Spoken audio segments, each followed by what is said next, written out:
আবু সাইদকে হত্যার কথা বলে সেখানে একটা ভিডিও দেখালো। হ্যাঁ, খুব স্বাভাবিক, এটা মানুষের সেন্টিমেন্টে লেগেছে যে তাকে পুলিশ গুলি করে মেরেছে।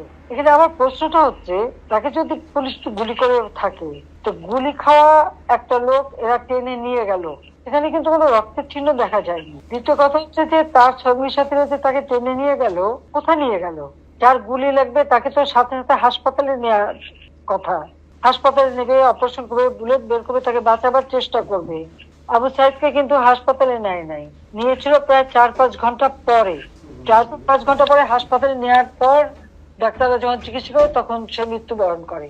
তার মাথায় আর একটা ভিডিওতে দেখা গেছে, তার মাথা, ওরা যখন পুলিশকে ঢিল মারছে, সেও পুলিশকে মারতে মারতে এগিয়ে যাচ্ছে, তার মাথায় একটা ঢিল এসে পড়ে, সে মাথায় হাত দেয়। তাহলে প্রশ্ন যে এই একটা সেন্টিমেন্ট তুলে তারা যে এতগুলি জীবন নিয়ে খেললো, এর জবাব কে দেবে? আমরা যে জুডিশিয়াল কমিটি করে দিলাম এই হত্যা তদন্ত করতে, আজকে এটা বলতে হবে, জবাব দিতে হবে যে কেন সেই জুডিশিয়াল থেকে সে